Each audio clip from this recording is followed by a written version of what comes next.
It's Spooktober season, and you know what that means. Let's play some spooky games, shall we? We're starting with Imago Dirge by Summer Origins. The tagline is plain and simple, you wake up a monster. Now what? Looking into the mirror, you don't quite get what you're looking at, but one thing is for sure, you have changed. You're no longer the same person you were yesterday, and everybody knows this. Are you even still human? How does one cope with something like this? This is, heavily inspired by Franz Kafka's Metamorphosis. So, as such, there will be insect imagery, other content warnings to be aware of, blood and violence, body horror, monsters, body dysphoria. Also understandable, considering the subject matter. High contrast colors, shaking and flashing the screen, and depictions of familial abuse. Be aware, and let us begin. You wake up to darkness. Your body feels stiff and heavy. You cannot move. Something feels wrong. Very, very wrong. And back to sleep. You really don't want to deal with this right now. Your exhaustion wins you over as you drift back to sleep. And sleep you did. For a very, very long time. Anyone failed pupation?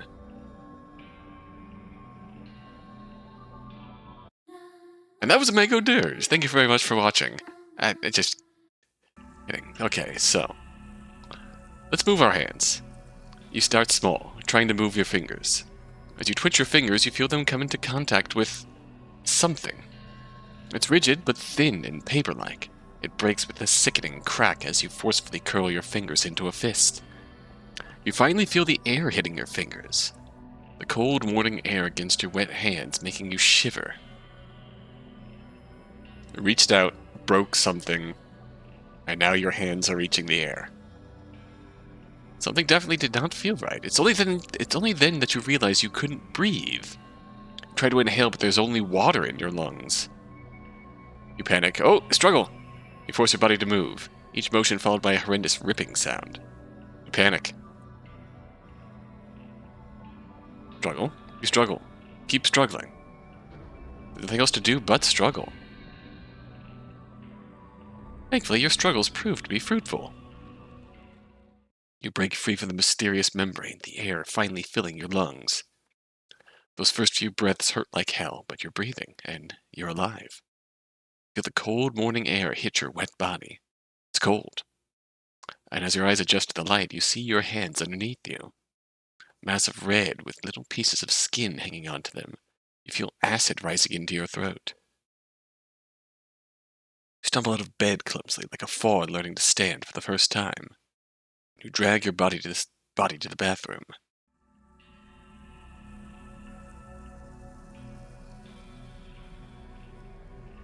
You puke into the sink. Disoriented and disgusted, you close your eyes for a moment before you hear knocking from the bedroom door. Rise and shine, sleepyhead. Oh, okay, the color scheme?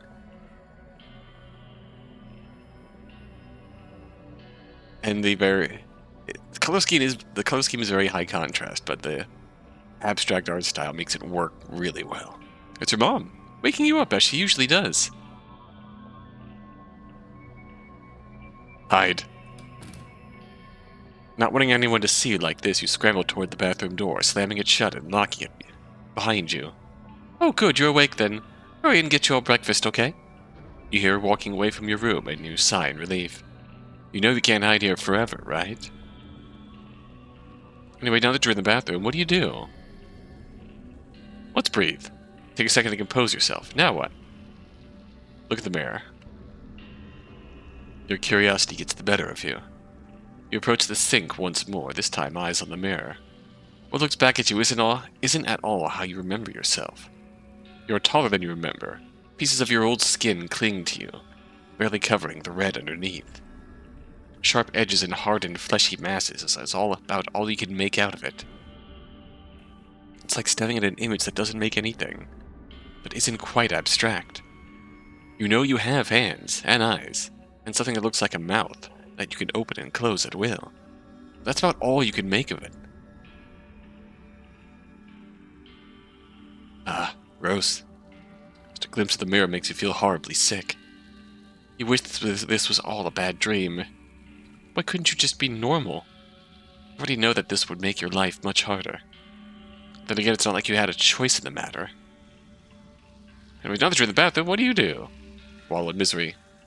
Well, fair enough, I guess.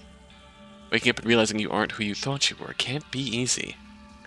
How are you going to face your family like this? What would they think of you?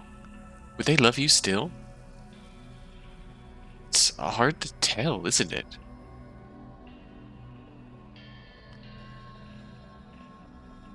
The body dysphoria.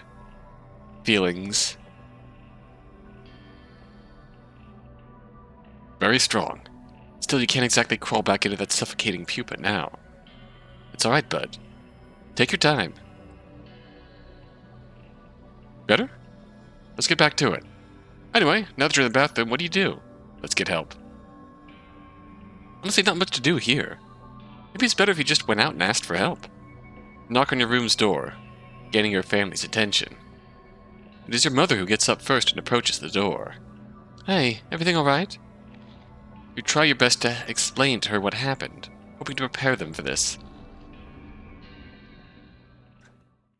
Your hand is hovering by the door handle when you realize that no voice has left your mouth.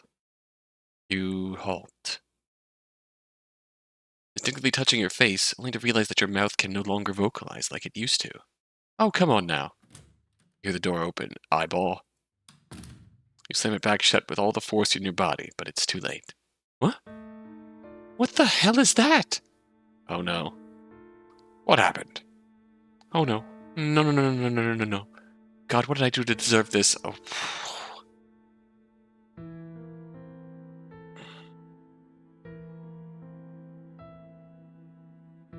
The worst possible reaction you could hear from your family. What's happening? No, no, our child. A monster. No. Among the sobbing noises, you hear your dad rising from his seat and coming closer. He tries the doorknob once, and then twice, and you do your best to keep it shut. Hey, open up! For the door before I... Can that thing even understand us? Maisie! How? Being called a thing by your own little sister kinda hurts, actually. Open up before I knock this door down. You hear him walk away before running back and slamming the door, trying to get it open. Oh, God. Do your best to keep that door closed, but he slams his way in anyway. It's hard to tell whether it's the fear or the aftershock of the impact that leaves your head ringing. That thing, that's not my son. This. What the hell is this? You stumble backwards, trying to scamper away, but he grabs you anyway. You. What did you do to my son? You struggle against his grab. What did you do to him? Perhaps it's the panic. Perhaps it's the fear. Fucking vermin, you. I see the...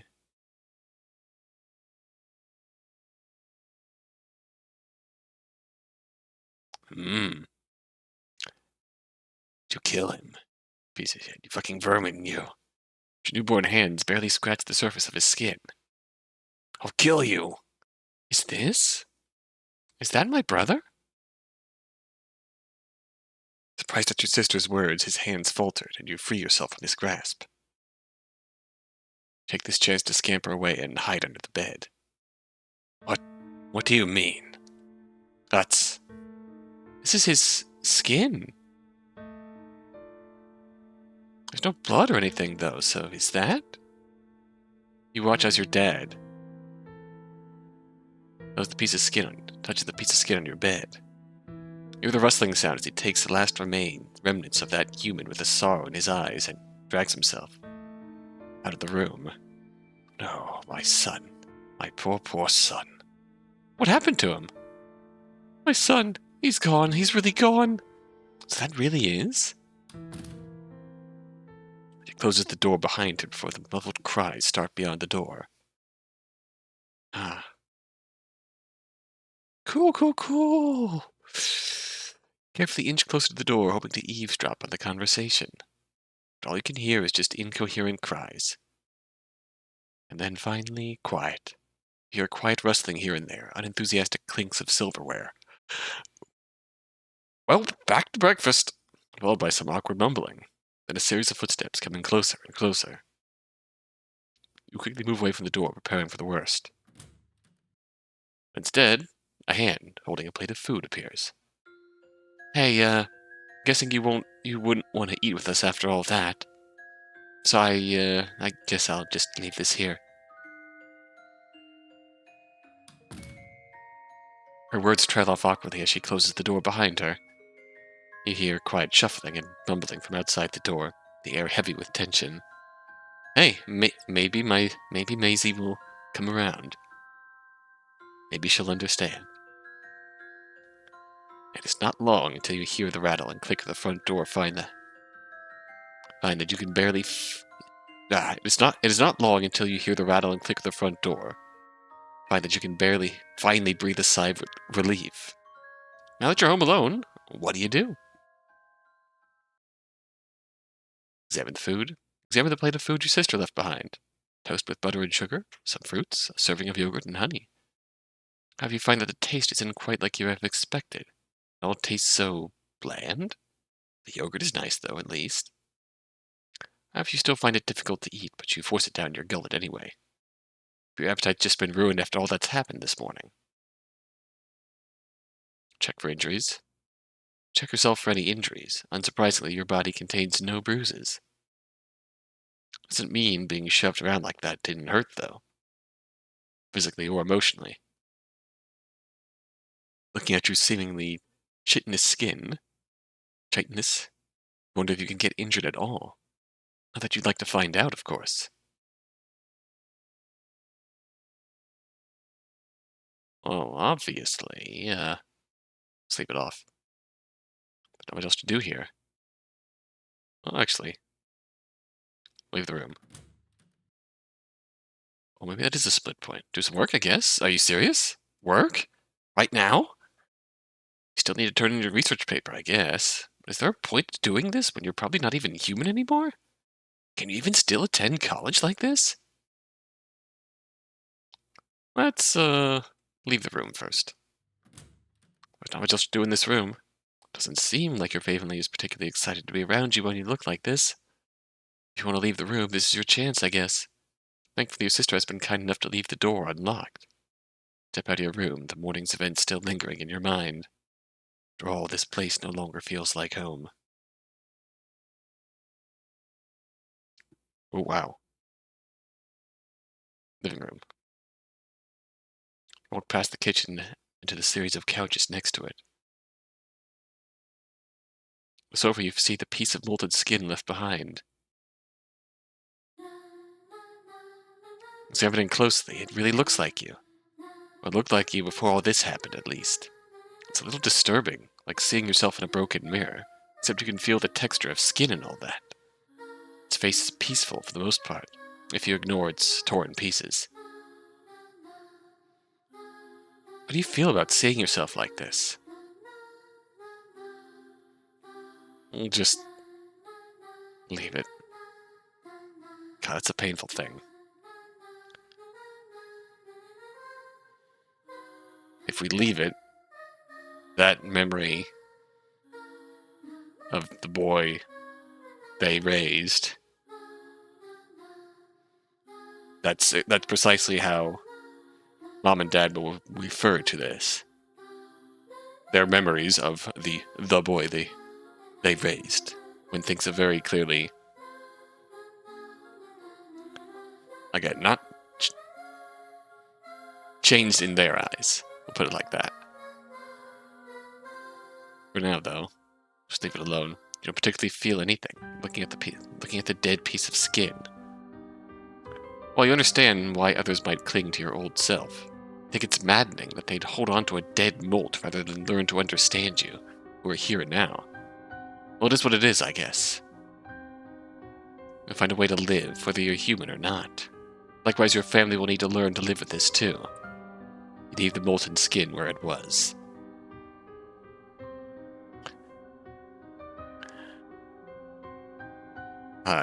Just immediately gravitating to the very strong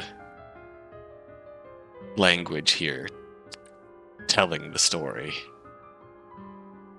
After that one line still sticks with me. After all, this place no longer feels like home. They can grieve all they want, but they'll need to accept that you've changed. Either that, or you will make yourself a place that will. That's the story. We head to the dining area next to the living room. Dishes are mostly untouched. No one would be enthusiastic about breakfast after all that. It is then that you notice that the rest of your family have always had a sweet breakfast. You yourself always preferred a more savory kind with eggs and bacon and hash browns. You've always been that different from them. There's really not much else to see here, and you really don't feel like cleaning up after the rest of your family. Decide to go into the master bedroom. It's neat, unlike your own disheveled room. On one of the shelves is a family photo during your high school graduation. Looking back at it makes you feel uncomfortable. Think that they turn on you. Think they turn their back on you like that so quickly when they lovingly hugged you like that just a few years before. You understand, of course, that you're no longer the same child they loved and cared for. You can't help but wonder if that was all just a lie. But it is undeniable that those years were some of the happiest in your life.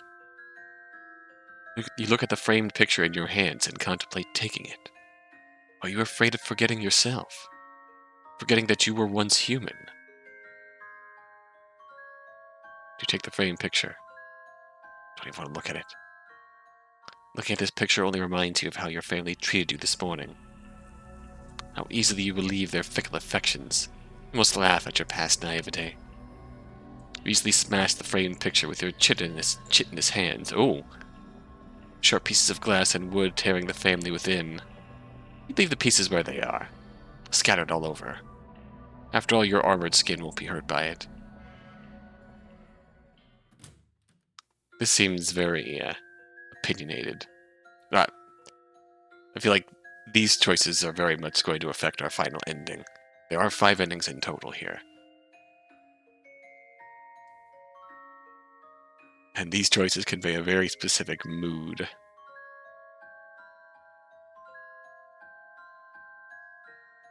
A very specific attitude towards the events that have taken place.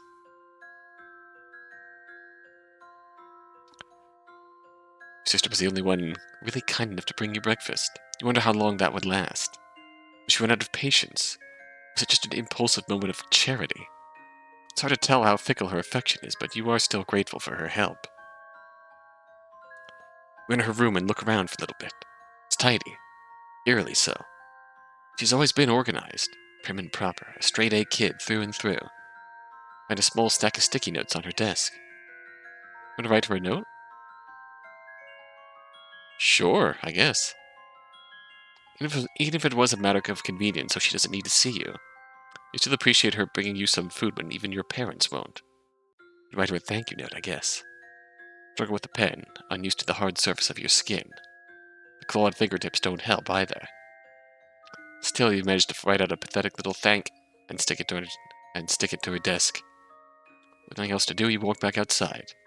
Alright. Feel uncomfortable going out and about like this for too long, not knowing when any of them are going to come home. So quietly you slink back to your room to rest. Bring back the framed picture. Place it by your bed, feeling only slightly guilty for swiping it.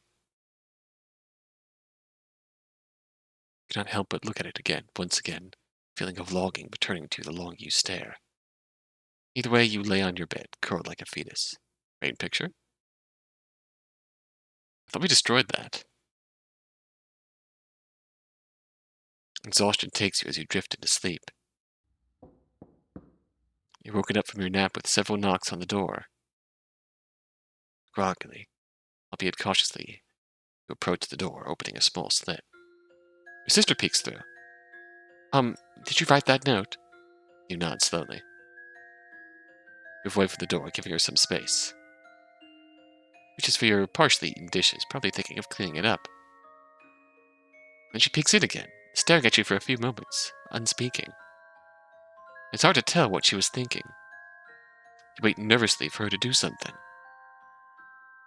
So, you do understand us still? That makes sense, and at least you can still understand me when I talk. But no speaking. You shake your head, awkwardly pointing at your mouth, opening and closing it a few times. Well, yeah, that makes sense, I guess. Oh! She walks into the room with a little more confidence now.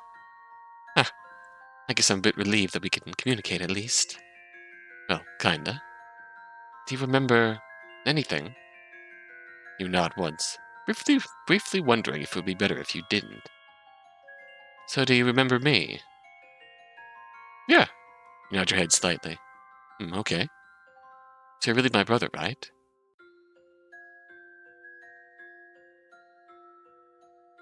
It's a more loaded question.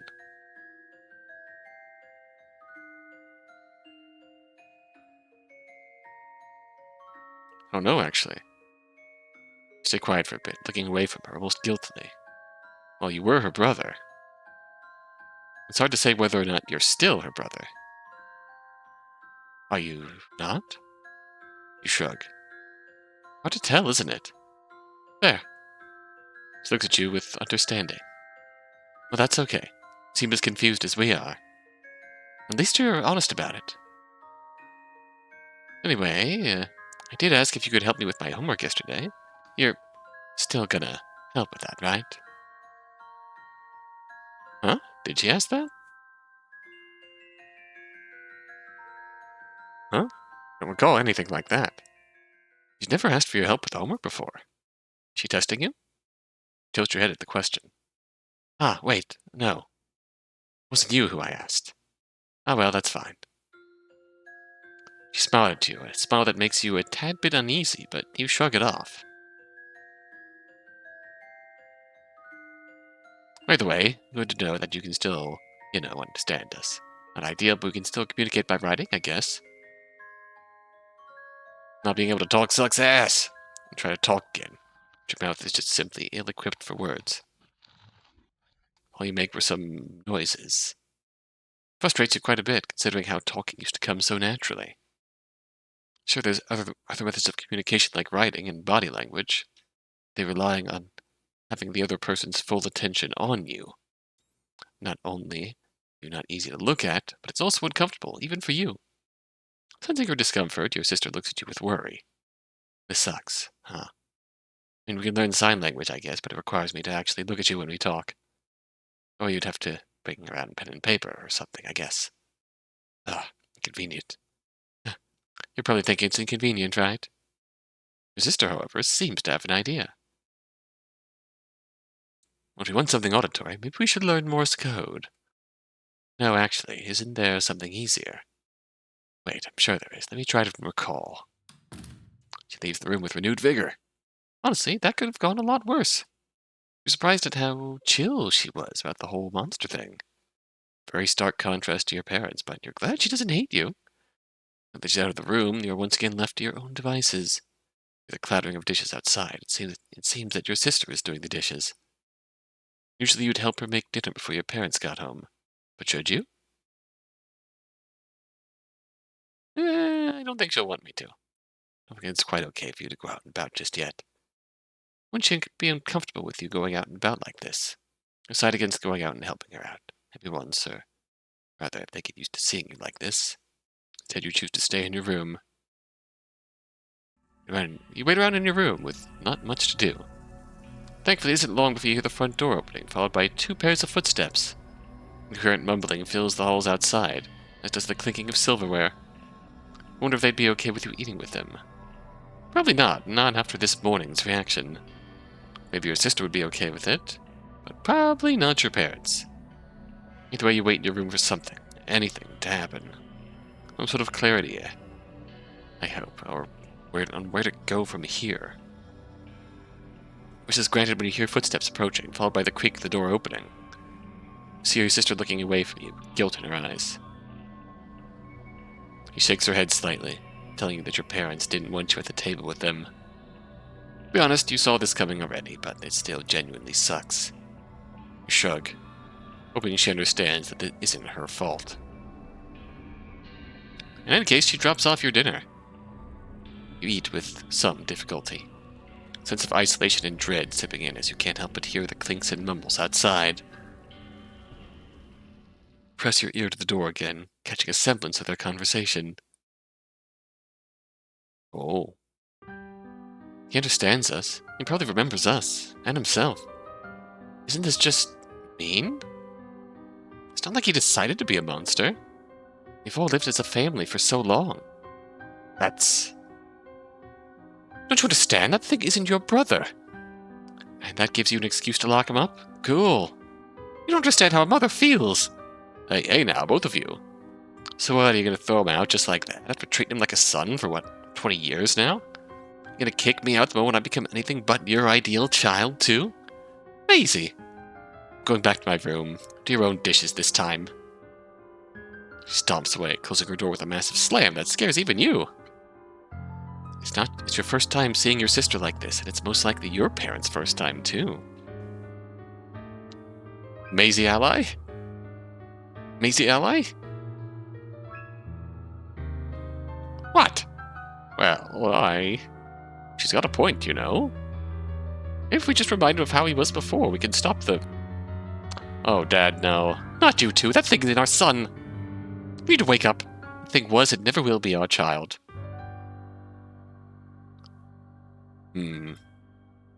So Mom's the bigot. Dad is the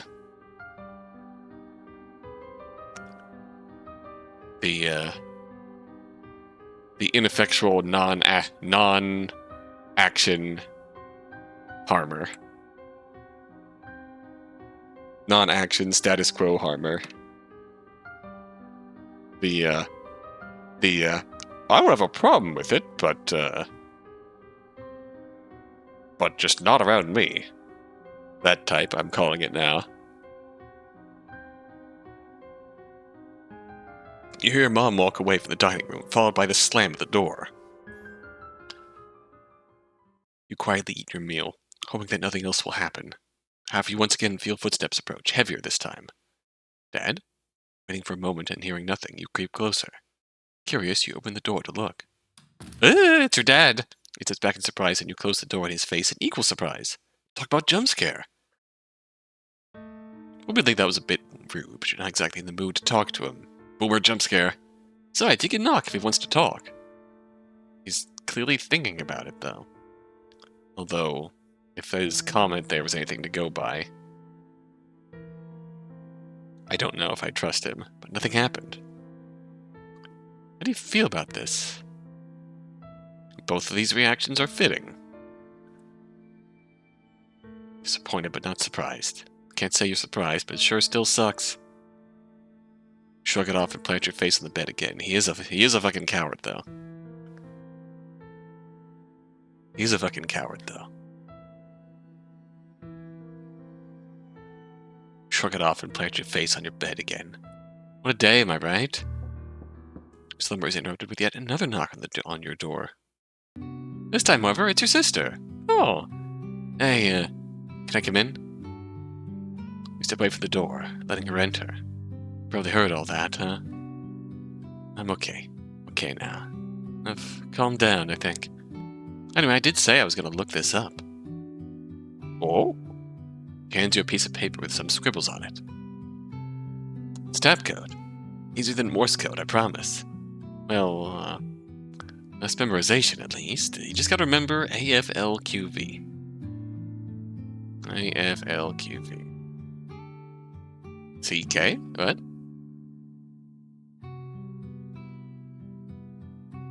You tap according to the designated rows first, and then the column. I guess high would be... do-do, do-do-do. Do-do, do-do-do-do. Tap, tap. Tap, tap, tap. Tap, tap, tap. Tap, tap. Tap, tap, tap. Hi. Yeah, that sounds right. Not sure if this is better than just writing, but it seems simple enough, if perhaps a bit slow. Of course, no need to fiddle trying to grip a pencil with these armored hands. Got it? Oh, you can shorthand yes with just K, by the way. K. Isn't this kind of fun? Kind of like a secret code, isn't it? Well, I guess really is fun. Well, it's a bit slow, but at least you don't have to carry around pen and paper, huh? TY. Thank you. Oh, that's a good idea. Acronyms are good for this, I feel. IKR? Now, for this new method of communication, you can ask her some questions if you'd like.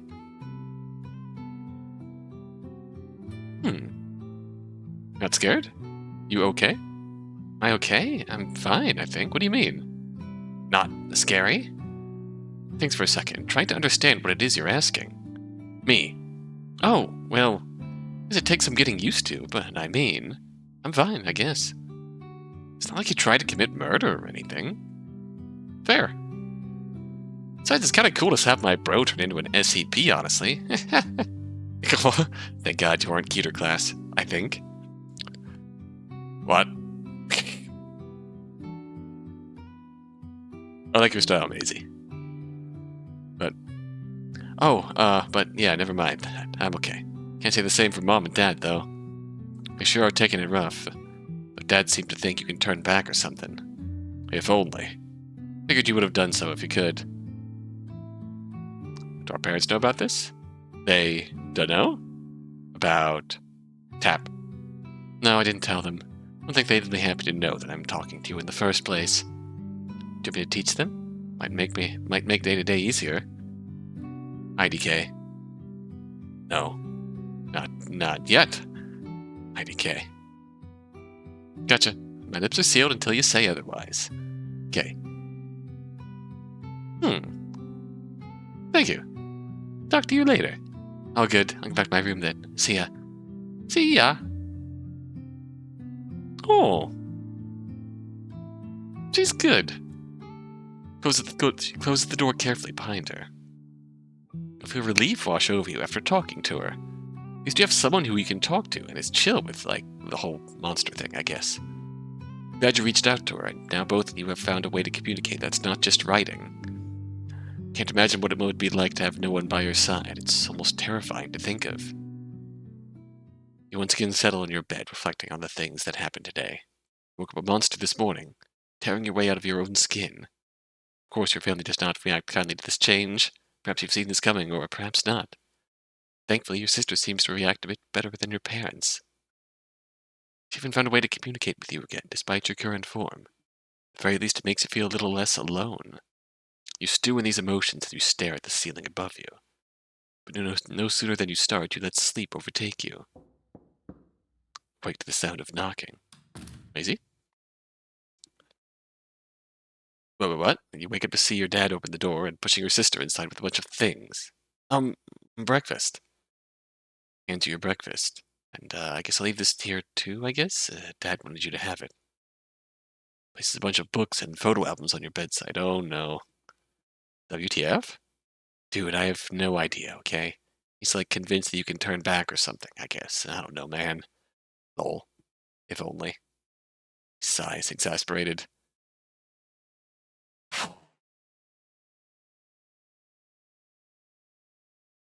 Being the one still in the good graces of parents, and yet still being a support for your sibling.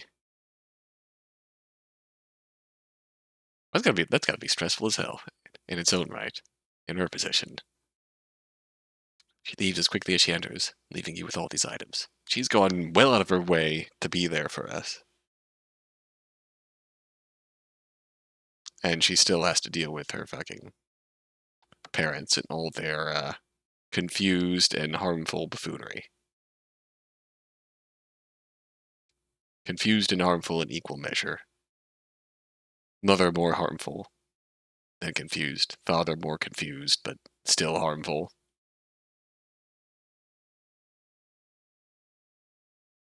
God, still harmful. What the fuck? What do I do? Good question. Eavesdrop. Decide to eavesdrop before they have to leave the house to get some context. Lock the door. What? Ooh! I didn't hear you lock the door. Lock it. Or that thing goes out and rampages. Hear the hesitant click of the door being locked. Cool, cool, cool. So, how is he? Why don't you go yourself instead of asking me? I would, but... That's it, huh? You'd rather sacrifice me to the monster than go in yourself? It's almost refreshing to see you so sarcastic against your parents. Maisie! I'm leaving. I don't want to talk about this anymore. He's your son. You should be the one taking care of him instead of me. Slam of the door echoes. Maisie, you're grounded. Oh, now you're gonna make me stay home with him. Ha! You're a hypocrite. You can barely hear her stomping away. I swear to God, when did that kid get so rebellious? When you got so stubborn and obnoxious? I don't like that look on Mom's face. It's all because of that thing.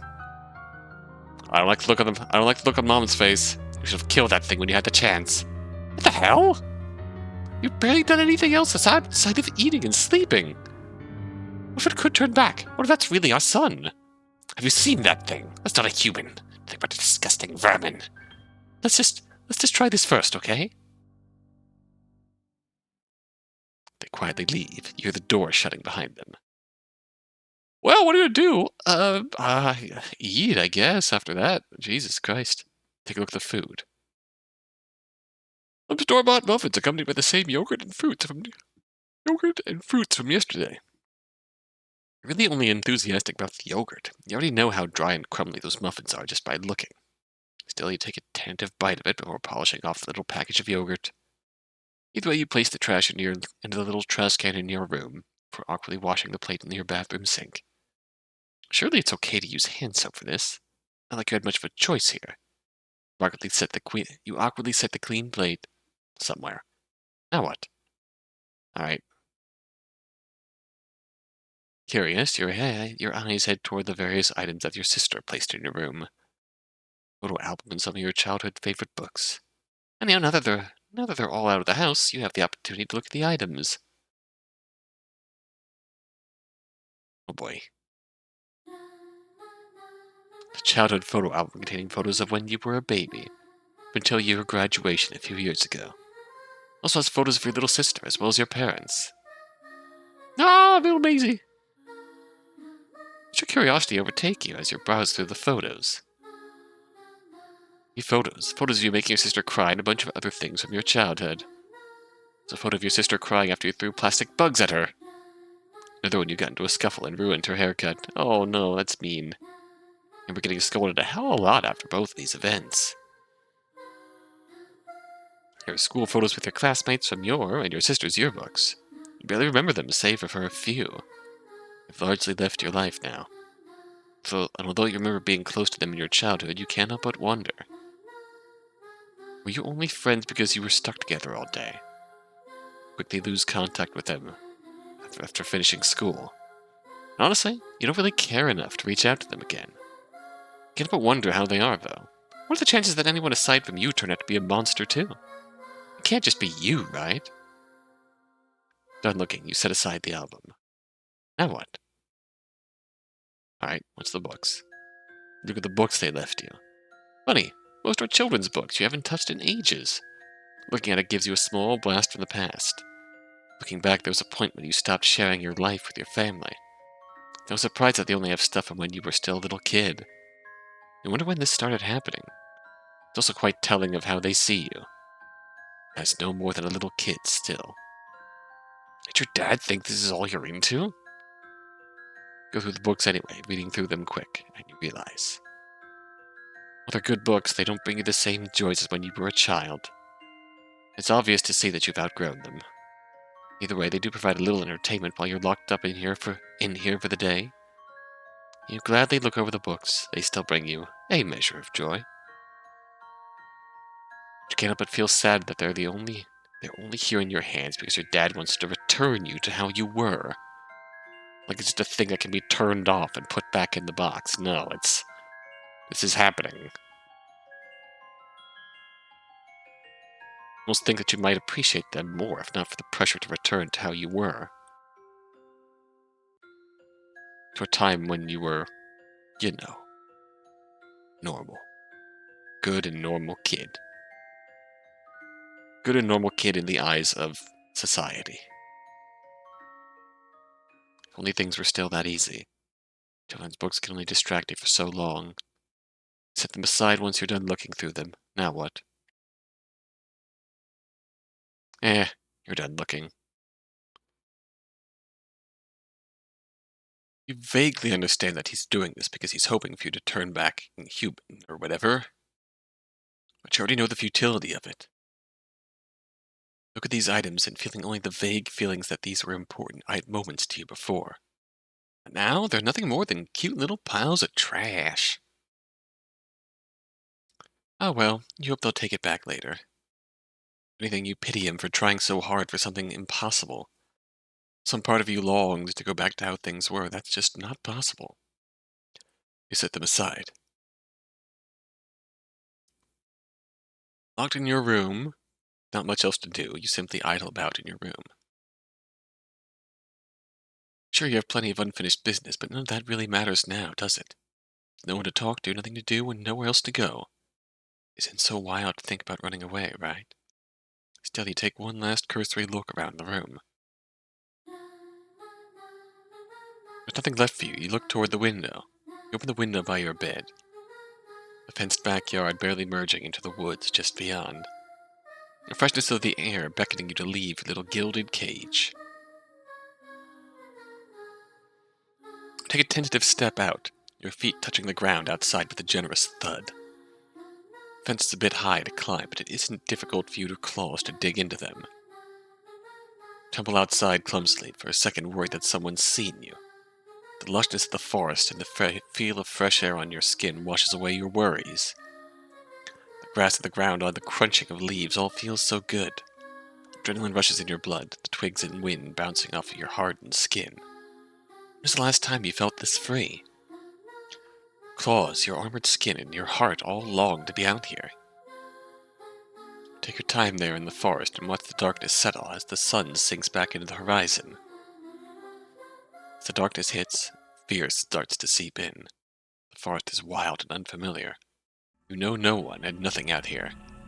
Despite the longing, you do not know if you can call it home. Look back at the fenced building, the familiar little cage.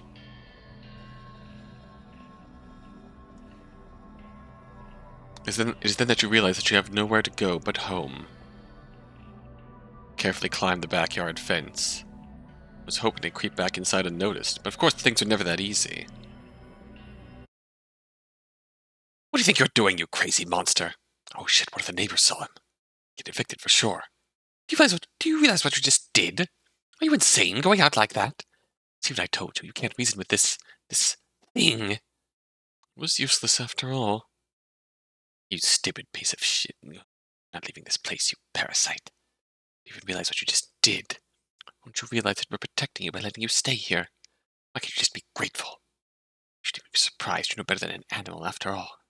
Ugh. Dad rushes past, tools in hand. It's like they're determined to keep you in no matter what. Wins with each hit of the hammer behind you as he boards up the window. What do you think will happen if someone saw you? Call the cops, you know. What do you think they'll do to a disgusting monster like you? They'll get rid of a monster like you, that's what. And you know what? Maybe you just... Fuck, this hurts, man. That's done. Get inside. This fucking hurts, and this time stay inside. This fucking hurts. Oh. You hear the click of the door, followed by its locks. In the darkness, you can barely see anything, not even your hands. You can barely see the crack of a light from under the door. You hear the front door open. It must be Maisie. Take your ear to the wall, listening in. I can't find him. Don't worry about that. That thing came back on its own, and it sure won't be getting out anytime soon. It would have been better if he didn't come back here. That'd be someone else's problem. Are you insane? He's your son! My son is dead. You're serious? I'd really rather have him dead than different. You're insane. You're both insane.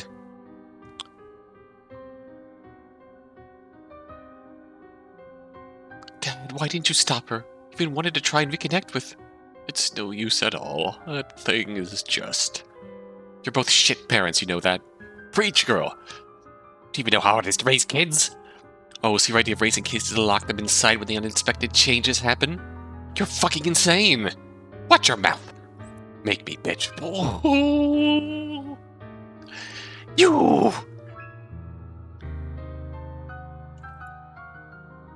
Both of you, stop! Maisie, watch you. What are you gonna say, that I'm grounded? Guess what, dear father? I'm already grounded twice over. Maisie! Fuck off, I'm going back to my room. Fucking...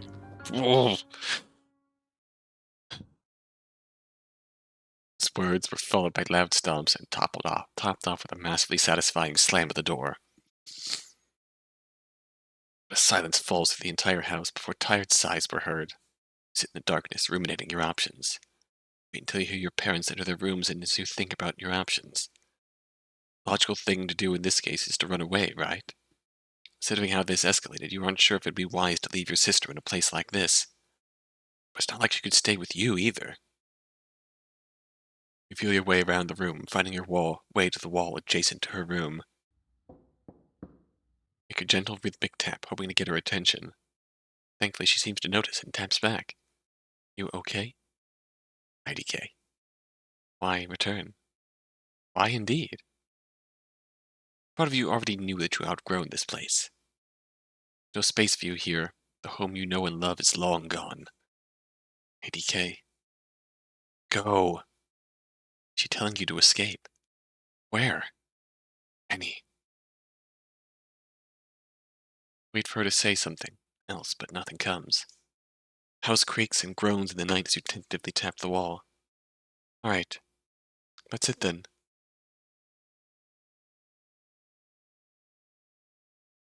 I pretty much agree with her. You shouldn't have come back.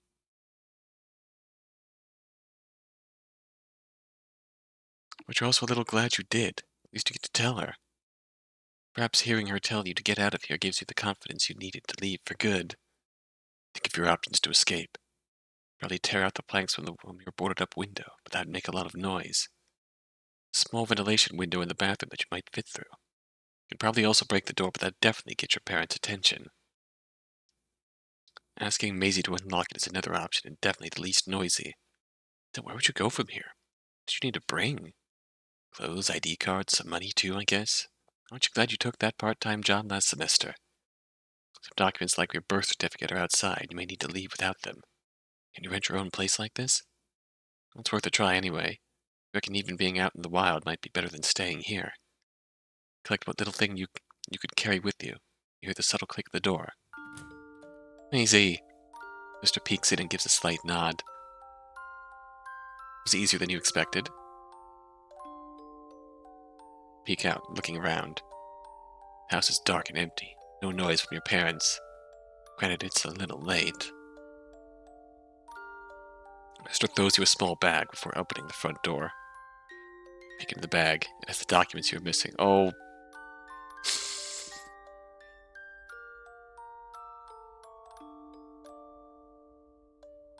How the hell did she even... Marriage date. They should have chosen something a little harder. I've been seeing her more rebellious side these days. You can't even say you're surprised anymore. Was she always like this? Oh. Guess that makes sense. Even you stopped sharing stuff with your parents a while back. So, do you have plans on where to go? You shake your head. Looks a little worried. You sure you're gonna be okay? You shrug. It's gotta be better than staying here, I guess. Even if anything happens, come visit, I guess? When they're not around, of course. Unless I don't think they'll even look for you. I won't even be surprised if an obit ran in the papers tomorrow. You can't even argue with that. I don't get why you chose to stay. Isn't it suffocating?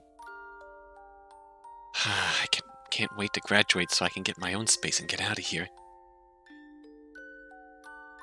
Can't believe you chose to stay and live at home when you could get to college out of town and get your own place. Well, no need to pay rent and utilities? Free food? You shrug again. She's right, I guess. Most people would do that, wouldn't they? In this day and age, in this housing market, There is no shame in living with your parents. Except then you end up in a situation like this, where you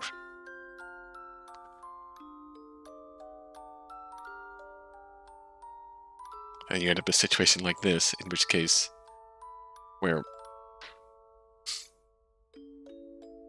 you physically can't make enough money to survive on your own, working part-time and going to school, to support yourself on your own, with tuition being what it is, and price of everything being what it is.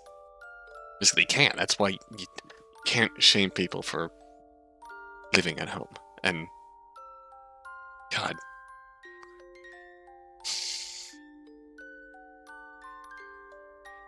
getting emotional here.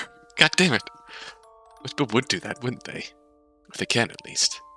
You're probably scared of leaving home, losing all the comforts of your home and starting again. Probably thought it's okay, even if you have to play the role of a good, normal son every day. It's not like there's much of a choice now. When your own parents want you dead. No way, come visit if you need anything, I guess. Mom and Dad would disagree, but mi casa, tu casa. I'll even leave the windows unlocked for you. But yeah, you better survive until I get my own place, okay? We'll both make it out of here. Yeah, we'll both make it out of here. Saying your final silent goodbyes, you look at one last time at the place you called home all your life. Hear the door close quietly behind you. You don't look back. 5, leaving home. Oh, man!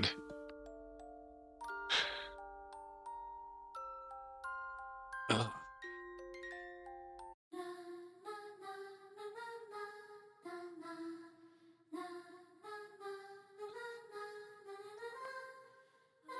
That... I got a bit more emotional than I was expecting over that. Having that, I mean, pegged. Like, I had a feeling from the start the language was pretty... The language at least caught my attention with the story it was telling here.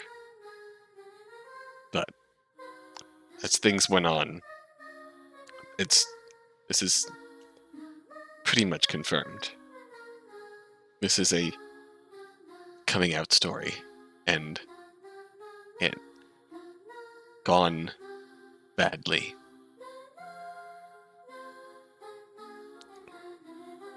Like the worst case scenario, where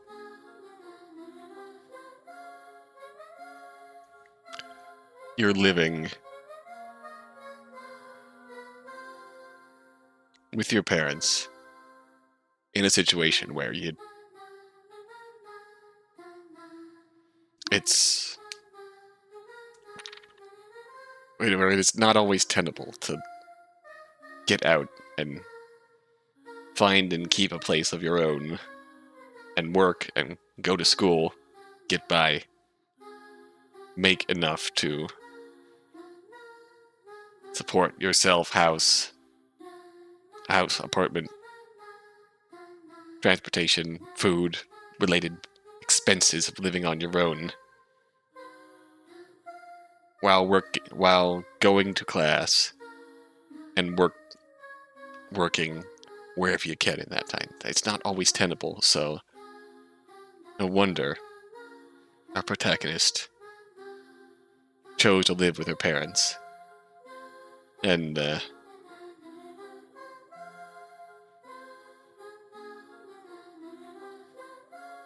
well, even still, God, also not just that, but also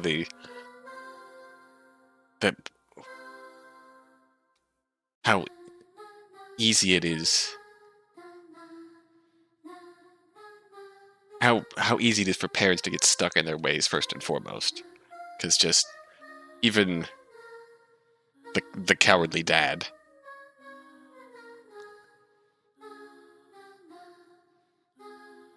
The cowardly dad, to give him a mention here, is he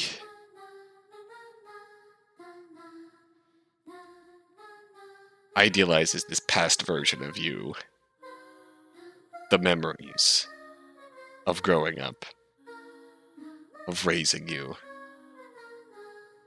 and that nonsense. And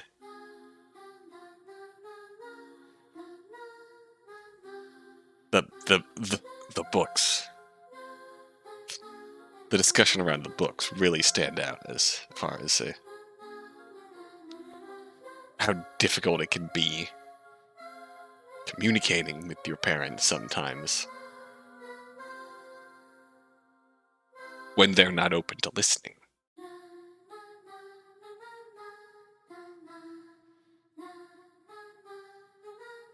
When you clearly shows how they see you when you try and be open about stuff with them. They dismiss you, or don't take you seriously, or worse, openly shut you down.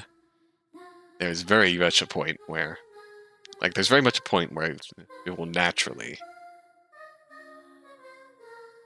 just start keeping things to yourself in terms of growing up, but that just sort of thing happens when you start getting older and developing. But there's very much a communication breakdown that parents of a certain generation tend to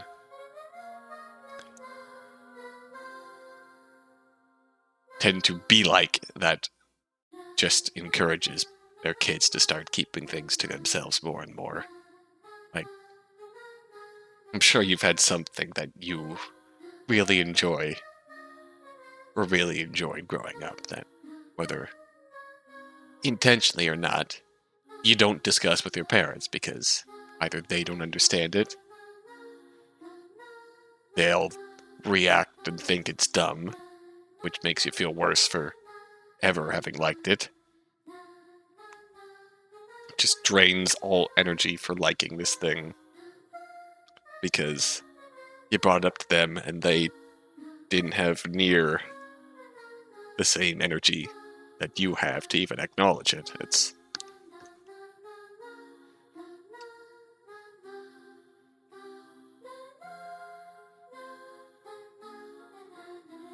and anyways, to get to the more important matters, that fucking mom.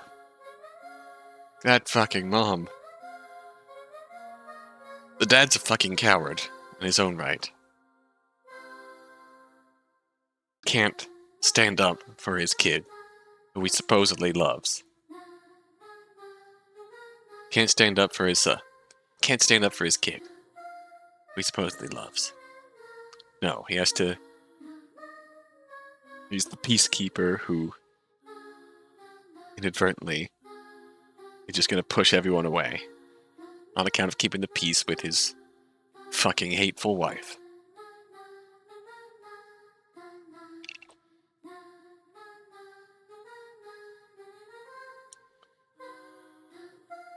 How things have grown and changed over time in that family. It's very much clear that it's very much clear that they don't truly know both of their kids. Even still, both of them growing up, there's sides of each other that they never saw. There's obviously sides that our protagonist here never revealed, kept germinating over time. It's been there. It's been there all along. Think about the first ending. Ending 1. If we don't choose to break out of that and come out, that just keeps slumbering forever. Forced in that shell of the person that never quite fit right for us.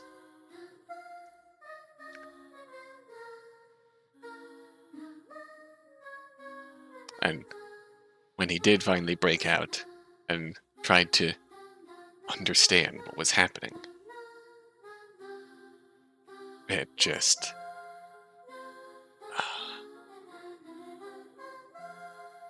the worst possible reaction.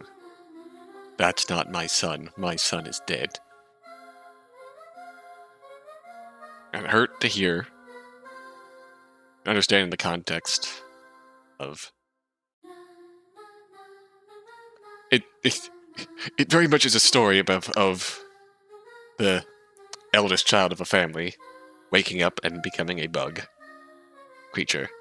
But it is also at the same time very much a story about a much more relatable, much more prescient and unfortunately commonplace family reaction. Fuck.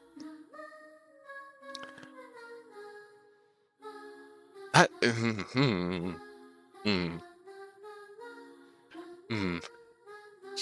I am terrified to see what the other endings have in store for us. I might try and poke around and see what I can get, but for now, we're going to call this a complete story. And I will speak to you next time. Until then.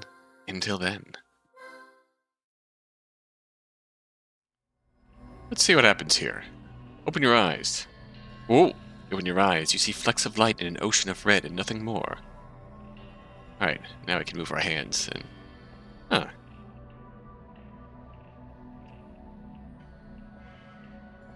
Break through and emerge.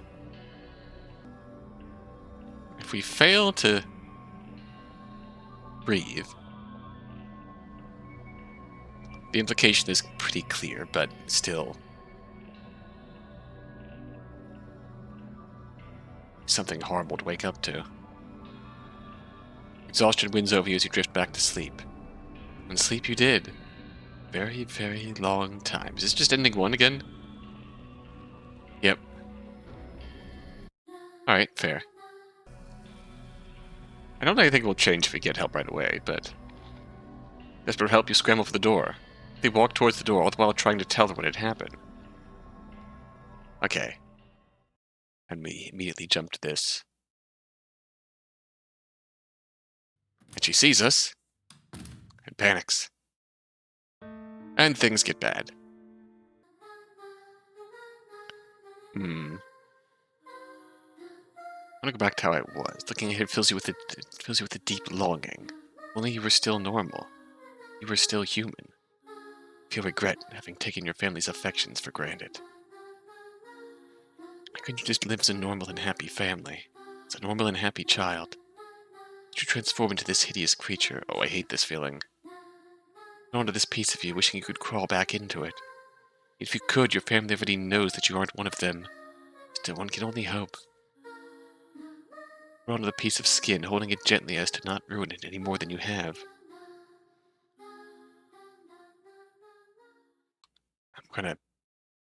This ending is going to hurt if this leads to an ending. So, if we take it back with us, nostalgia grips you as you hold a picture of your old life. You wish things weren't the way they are now. Why couldn't things just stay as they were? Take the picture with you, hoping that your family does not notice nor mind. We'll see if this happens naturally. If you say no, what would you even write? Thanks for bringing me some food? I was quick to write you off as a thing, too. Shrug. Nothing else to do here, you walk back out. We do reach... Wonder if this is an ending trigger, too. We reach out... Because we reached out to Maisie, thanked her, she reached back out to us in return, and really acknowledged us. So I wonder if not doing that closes off that route. Carrying it as gently as you can. Carry the cocoon in your arms and lay it on the chair by your bed. Not sure what you're trying to achieve doing this. Perhaps you're a little attached to your past self. Perhaps it's something else. Regardless, it watches you by your bedside. Drift into sleep.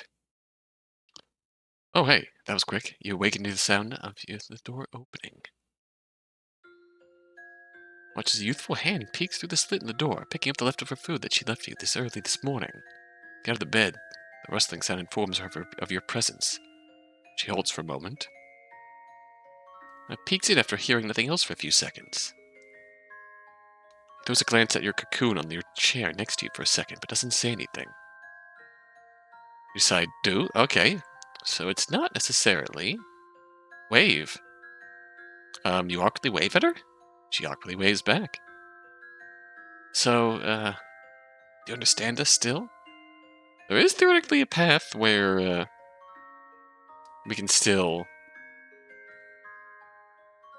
reach Maisie. What if we shake her? Can we shake her head? Oh, okay. Disappointment flashed in her eyes. Good enough, happy with this. It's better than nothing at all, indeed. There is more to communication outside of talking. Of course, writing, body language. You're sure that you'll be okay even without verbal communication. Maybe I'll go prep for dinner, I guess. Glad we cleared things up, though. Different level, but... This conversation plays out slightly different. I hope it's not too scary being home alone with that thing. We need to keep the door locked, yes?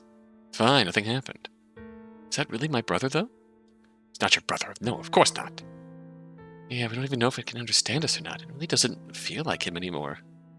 Is there no way to bring him back? Like maybe if we just stop. Like what if we just remind him that he was human? That thing was never human in the first place. What? Just stop. Nathan did her quietly, not another word being muttered. It's followed by the sound of a door closing, then two. Feel even more isolated than this morning. Start to wonder if maybe you should have reached out to your sister or something.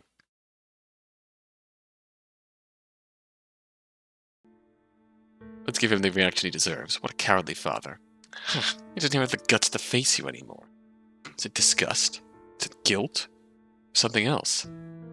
Either way, it pisses you off. Plant your face on your bed, waiting for the day to pass. Look at the last page of the album. Your graduation photo is missing from it. It's with you right here, after all. Kinda cute that they decided to display and frame this one. At least you'd think that. Only this all didn't happen. Contemplate putting the photo back in the album, but ultimately decide not to. Not even sure if they'll let you keep this once they realize you can't turn back. Might be the nostalgia speaking, but still want to keep the memories of the good times with you. Decide to keep the picture, now placing it inside a dresser before they notice and take it away, as with everything else.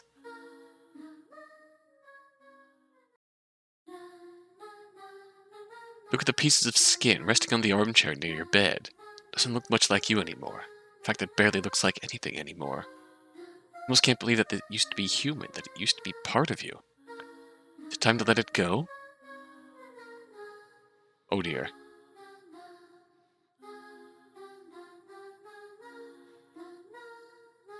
It crumples under the sharpness of your claws, whether you like it or not, leaving little glittery flakes in its wake. You never had a choice in the first place. Its facade quickly becoming unrecognizable. Soon, only one of you will remain. Give it one last goodbye. It slips through your fingers like sand, but you lean in anyway. Thank you. Thank you. Thank you. Thank you. And goodbye.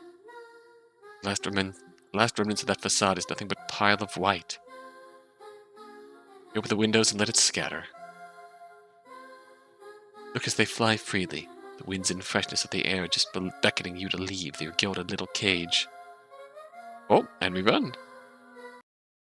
Now, because we didn't bond with Maisie as much, he's right, it didn't help after all. We can't afford to lose the house. She won't rebel. For our sake, I told you it was a lost cause. He's gone. Silence envelops the house as a foreboding feeling sinks into you. Mourning for you when you're right there. They've written you off as dead. Not even consider you human, let alone family. This is no longer a place you can belong to. Anywhere else would be better than here. You shouldn't have come back. There's nothing left for you here. It was wrong to come back, you conclude. You need to leave. You need to get out of here. The wilderness would be a better place than this suffocating home. They've boarded up your bedroom window, and while you can try to pry it open, there's no way they won't hear you do so. There's still the bathroom window, though. Sure, it's a little small, but it's your best bet. You feel your way around the darkness, opening the bathroom door as softly as you can. You creep in, the faint moonlight from the bathroom window guiding you. The window is a little high up, but the toilet right below gives you the extra height you need to reach it. You torture yourself to try and fit through the window. The exoskeleton makes it difficult, and the gentle cracking noise alarms you, but you push the thaw through anyway. Whether it is your exoskeleton or the window that breaks doesn't matter to you. You already know that you won't leave this place uninjured. What's more important is that you get out of here alive. Then with a thud, louder than you expect, with the door of your room opening, you run. You keep running. You run until you don't hear the screams anymore. You look past your shoulder, the house becoming smaller and smaller with every step you take. As soon as it disappears from your sight, you look back one last time, a pang of longing hits you, yet at the same time, relief. The place you called home is no more. The world is so wide, you'll find a new one. You have to. Run away.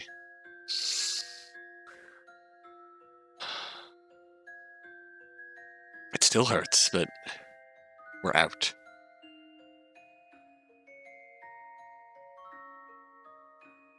This is how I left home.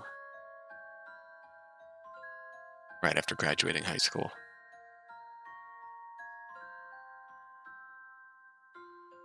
It was an impulsive decision. It was building up. An impulsive decision. Just escape suffocation.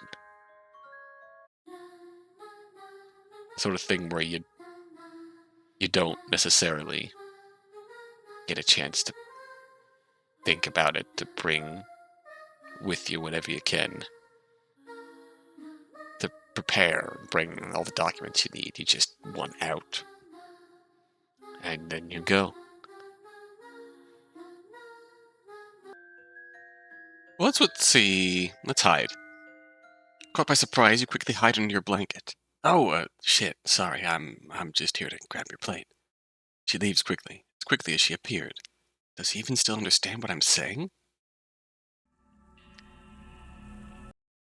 You stew in these emotions as you stare at the ceiling above you. You hope this is just a nightmare. Who knows, maybe you'll be yourself again tomorrow. Look at the fragile remnants of your past. You reach out to it, wishing things would just go back to how it was. You hold it close, wishing you could crawl back into it and end this nightmare. Darkness claims you, words of prayers for a time long gone, never quite leaving your mouth. Where did things go wrong? How can you go back? Why did you change? Why did you turn into a monster? The void doesn't answer.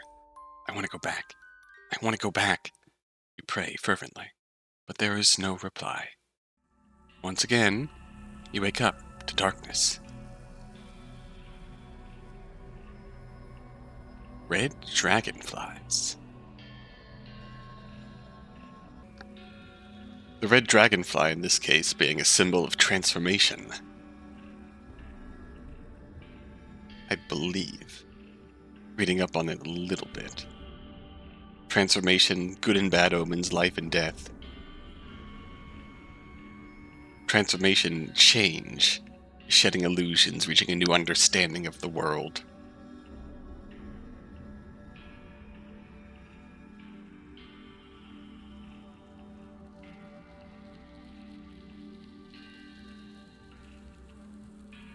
Dragonflies symbolize the power of transformation. In this case, this is very much an early ending, where we don't reach out to Maisie whatsoever. So we don't let go of the past. We cling on to what we've lost, instead of trying to embrace what we've become. Or perhaps what we always have been, deep down. I think it's very clear, just from that brief interaction with Maisie when we got ending 4, that was enough to push us to let go of the past. Not from a sense of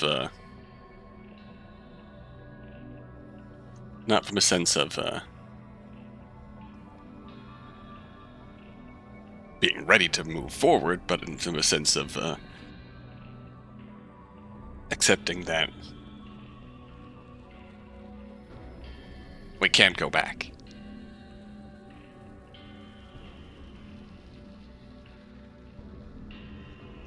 So, in this case,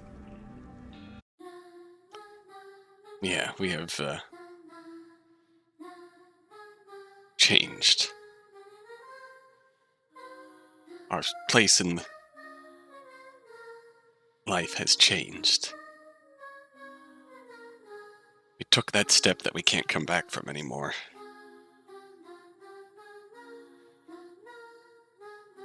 We've come out and everything is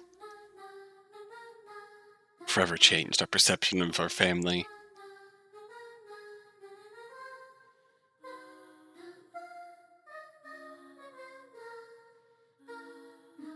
I suppose the impression of how much the interactions with Maisie can vary is that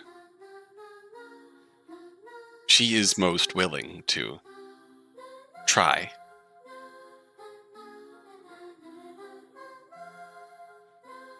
And when we get her to try, she's very much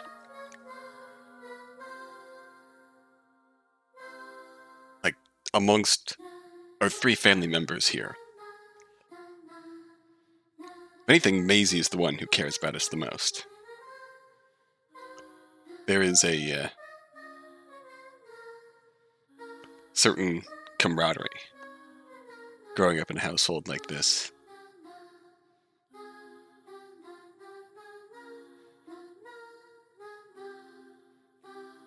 And that bond is hard to break.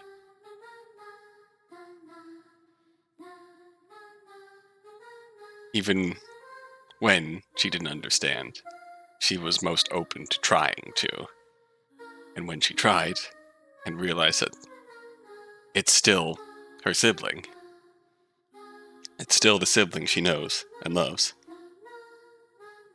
she went to bat for us. While Dad completely crumbled, mourning the past, Mom is just mourning us full fucking stop.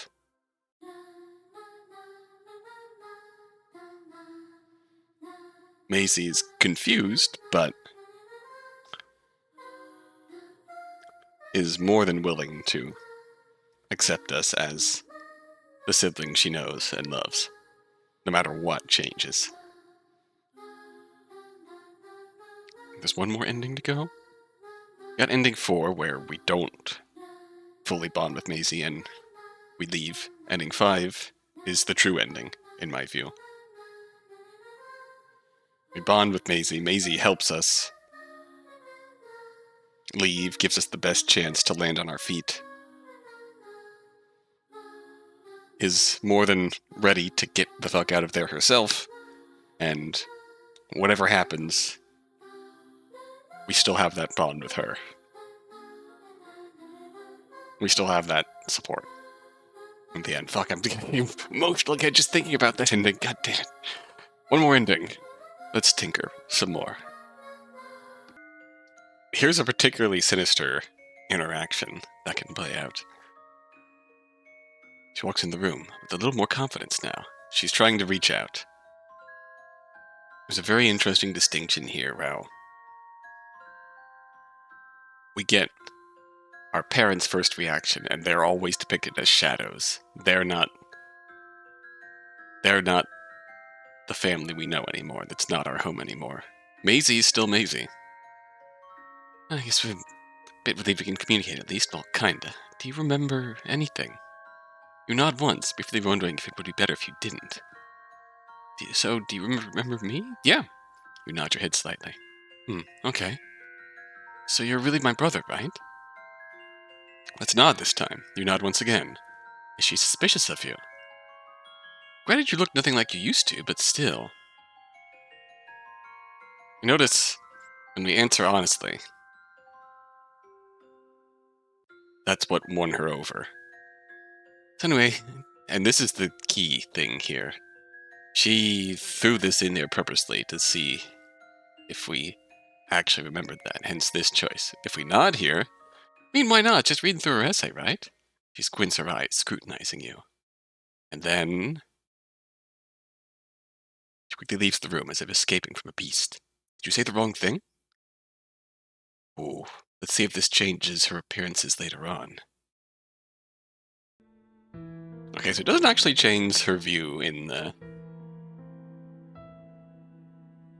rest of the scenes. But it definitely does feel like a,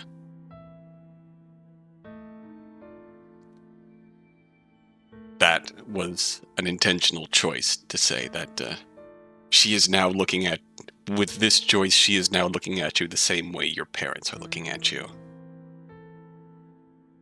That feels like the intentional choice in that scene, and whew, that was a rather chilling effect, I'm not gonna lie. Maybe we left this alone before? Better get rid of it. Seeing it fills you with discomfort. Watching your parents cling to this pathetic piece of skin while you were right there. The fact that they'd rather cling to remnants of your old self is definitely a recipe for trouble. Better to get rid of this thing now than later, rather than later. You rip it apart with your claws, tearing bits and pieces with your razor-sharp mandibles.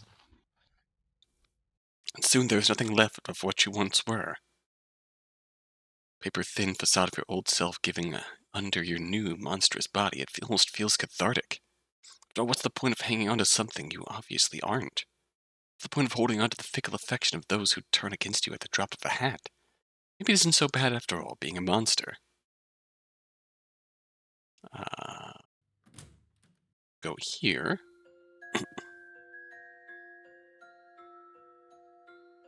And I don't even want to look at it, because when we destroy it, we end up destroying it. She will come back for us.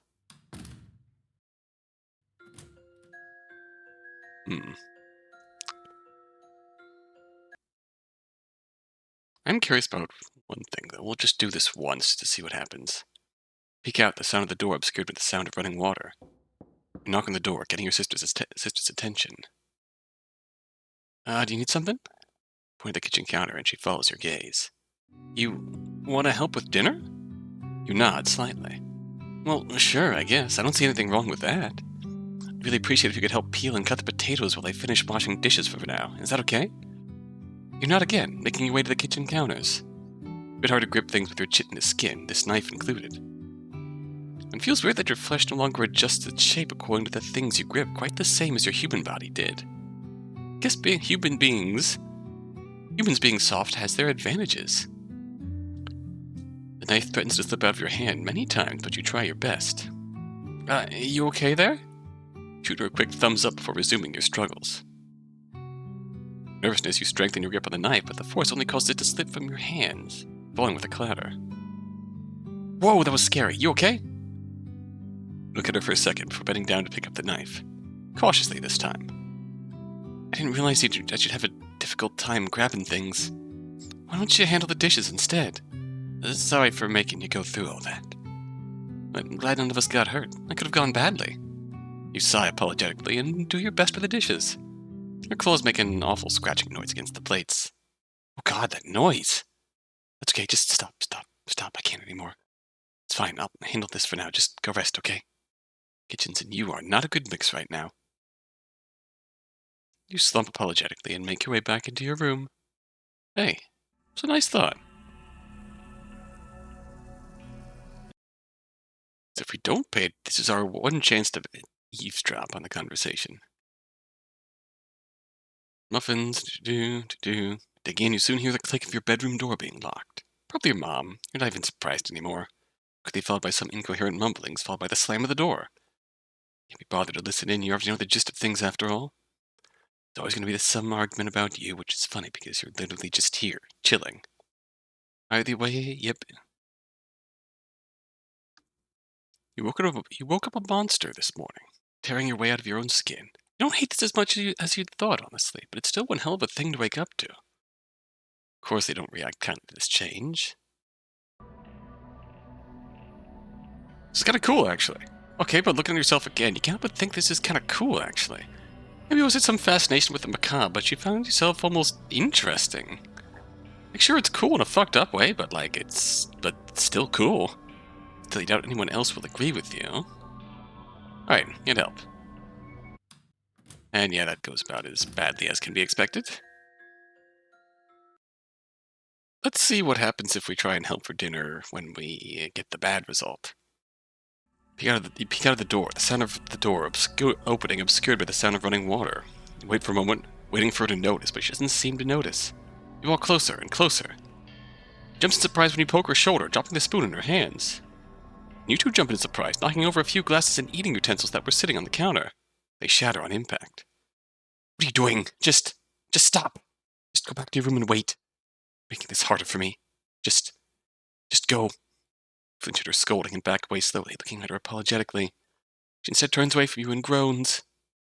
She looks like she's about to cry. Go back into your room, feeling absolutely terrible. Yeah, that hurts. Maybe you shouldn't have done that. She should be able to manage on her own, after all. And yeah, that stings. In this instance, either way, you can't help but feel bitterness building up. It's not like you asked for any of this. If anything, you probably wanted their help. They've shown themselves to be cruel, and you can't help but feel anger. Was their affection all this time just a lie? You stew in these emotions as you stare at the ceiling above you. And we sleep. Oh, Maisie back. Oh, yep. Breakfast, yep. Books, photo albums, and goodbye. Let's change it all. Nope.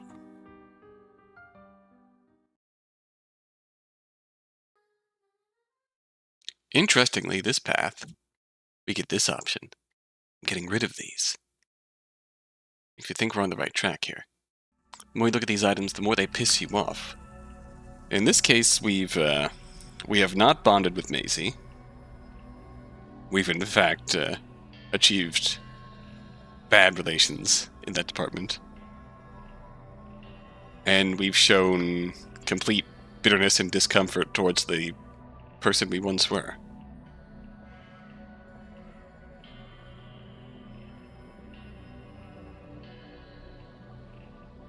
The more you look at these items, the more they piss you off. Why is it so hard to just accept that you've changed? At this point, even if you could change, you don't even really want to anymore. You've already felt the hatred and violence they'd inflict on you for being a different person than they thought you were. Changing back would change nothing. Maisie's reaction still stings, but it's also probably the least...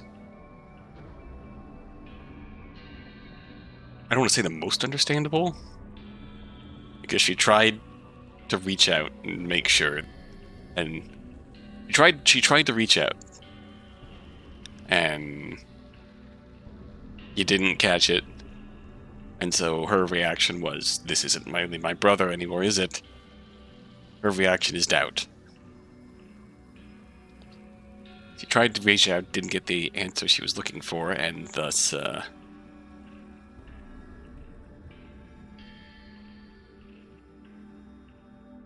and now, as such, has fallen into the realm of doubt and anger and frustration with this change. Change back would change nothing. They already know you aren't who they thought you were. It all simply becomes a make-believe. If anything, you're almost grateful this happened. At least this way you know that their love was conditional. It's so pathetic seeing your dad shove your childhood items you don't care all that much about. Even more so making your sister do it instead of doing it himself. What do his kids do him? Little play dolls? Pawns and a chessboard? What do you think this would do? Is he hoping this might turn Turn me back into the good old obedient kid you never were? It's like I never gave a shit about trying to get to know you as a person. That past self of yours is nothing more than a mirage. Nope, you're not buying this. You're not gonna do as they want you to. Done being a normal human for him, for your mom, for anyone, really. They're so adamant about you being a monster, you might as well be. You tear apart the books and the album with your sharp claws and chitinous skin. Isn't hard to do.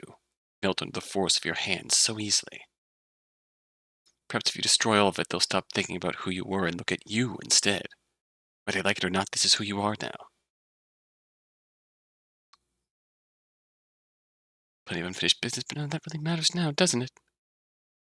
And this proceeds along the track of ending 4, but right about here, for some reason you feel like laughing. No way, they really thought they could keep you locked in here. Remember how flimsy the fence felt under your claws when you escaped earlier? If you're gonna make noise regardless, why not go through the main gate? Fuck this place, you're done playing nice. They literally want you dead, why were you playing nice in the first place? You ripped through the door with ease. Oh no. What do you think you're... Did you know? Softer things tend to bend rather than break. Oh dear. They're malleable and can adjust their form accordingly. None of that matters under your sharpened claws. You sigh when her stupid screaming stops. Then you see a cowardly shadow looming over you. You hear the sound of ringing as something blunt hits you from behind. All you see is red. You already know you're not leaving this place unharmed. You face your cowardly father, shaking like a scared dog as if he wasn't the one who just hit you. You would have laughed if your mouth allowed it. With the weapon in his hand, with how sharp and pointy you are, it's not hard to find his soft spots. You're either right, maybe you are a beast, a monster even. You turn to the last living human in this place, her face plastered in fear. To be honest, you had considered sparing her. Her terrified eyes says all that you need to know. Monster. You really are a monster. Why did you ever think otherwise? Your struggles prove to be fruitful. You exhale. Oh, jeez. Those first few breaths hurt like hell, but you're breathing and you're alive. Feel the cold morning air hit your wet body. It's cold. And as your eyes adjust to the light, you see your hands underneath you. A mass of red with little white pieces of skin hanging onto them. But you're alive. That's all that matters. Parricide. Yep, the killing of a parent or another relative. Ooh. So it definitely feels like the steps that got us here were, ooh. We're, showing disdain for the person we used to be.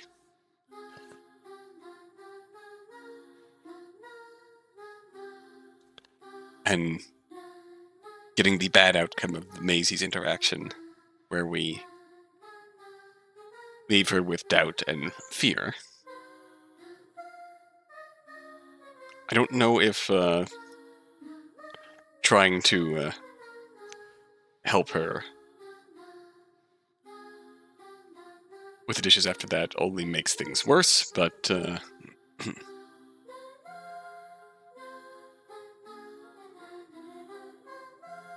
it certainly feels like it made things worse and pushed things over the edge to the point where she snapped at us, and that cemented her fear of us and our full disgust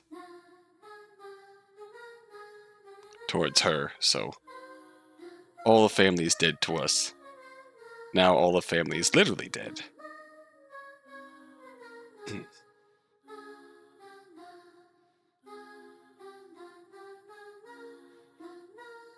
And here we are. And that's all endings confirmed.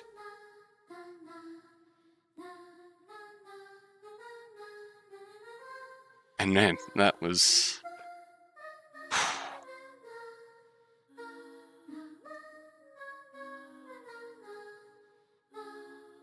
Ending 3 stings in a very depressing way. But we'll always have the bittersweet, wholesome goodness of Maisie and her sibling pledging to escape from their parents in time. And maintaining that bond in the end. This is a story about becoming a monster.